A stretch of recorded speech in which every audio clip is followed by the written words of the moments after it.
I would be in Wales. But I thought I'd come here instead to somewhere in England where the marriage is going to be. Of course, they are very much in love, whatever that is. But I felt I must get my office to find somewhere appropriate. Fantastic people, beautiful scenery, and lots of sheep. In fact, somebody tells me that you have a whole army of sheep shaggers here, which reminds me of my time with the Prince of Wales Regiment in the Brecon Beacons, but that's another story. I'm only too pleased to be able to share my joy with the country that we're finally, after all these years, getting our spare room back. And Camilla and I will be able to have people over to stay, because it's such a problem in London at the moment, isn't it? Now, you may not know, I nearly didn't even get to speak to you tonight because your manager, Chris is it, didn't seem to understand who I was. And I sent my security chappie here earlier today, and it went something like this. Good evening, sir. Would you be the manager? Yes, Youth, that's me. I'm Chris. How can I help you? I'm just checking everything's all right for the visit to the Prince of Wales this evening. Well, just a minute. I just checked it in the diary. No. We've got the licensed victuallers coming tomorrow, but that's in the afternoon. Are you sure? You're with the Prince of Wales? Of course I'm sure I'm with the Prince of Wales. And if you start talking like that to me, you'll be in serious trouble. I don't care if you're with the Prince of Wales or the Rose and Crown. You'll be barred if you don't show some respect. The Rose and Crown? Did you think the Prince of Wales was a pub? Well, yes, but we haven't got a darts team here. You probably want the Honeycomb up the road. You buffoon! I'm talking about H.R.H. Choles, Prince of Wales.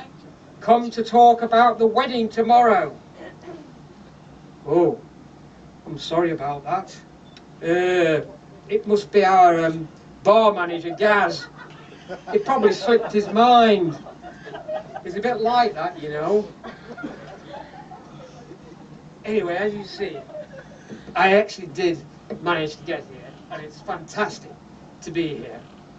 I understand you've already had a few popular beat combos playing, and as I'm with it, as my kids would call me, I like to see live skiffle groups playing, so I'm really pleased to be here. In fact, Wells is so confident in me being down with the kids, isn't it, that he allowed me to organise his bachelor party. Well, we started off at Windsor Park shooting badgers, which was a real hoot until one of Harry's American friends, Snoopy Dog, ended up going a bit wild with his Uzi machine gun, which I thought was cheating a bit anyway, and unfortunately there was a couple of the Royal Corgis were casualties. So I don't think he'll be on Mummy's Christmas card list for a while.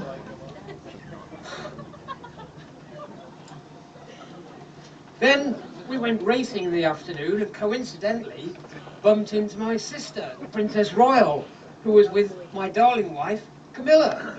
Now Camilla was really looking pleased with herself, having picked Anne at the post, so to speak, as the best turned out filly. Fantastic. And then Will's he introduced us to JZ and his beautiful wife, VID-20110428-00001.3GP. My goodness, I've never seen such beautiful legs since I had a boogie with Tina Turner at the London Palladium a few years back. Fantastic. But it was a bit embarrassing really, because I bet JZ that £5 that the Queen's horse would beat his. But when it didn't, of course I don't carry any money, as people who know me will say yes, I agree. And I ended up having to borrow the £5 from my detective. Well, in the evening, we bumped into some more of Harry and Will's show business friends, and in fact George Michael took us to this rather swish nightclub in Mayfair called Buggers. Now he wanted to drive, but for some reason the boys thought it was better we got official cars. Well, as soon as we got there, we ended up having a VIP roped off area where Will's organised this fantastic game of charades where we all had to be famous composers. Now, Freddie Flintoff and James Corden were Brahms and Liszt. I wanted to be Bach, but I had a bit of an argument with Gavin Henson. He said, I should be Bach, because A, I'm Welsh, and B, I play right back. And I said, look, if anybody should be Bach, it should be me. I'm the Prince of Wales. It got settled when Arnold Schwarzenegger walked in and declared, I'll be back. Well, we all had to get dressed then, fancy dress. Harry put on a Nazi uniform. I was so upset and annoyed. I was so angry with him. He knew his great-uncle Fritz needed that uniform the next day for a party conference.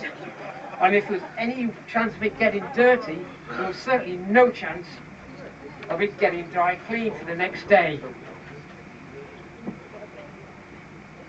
Then Ken Dodd and his Diddy men entertained us with tales of how to avoid paying tax.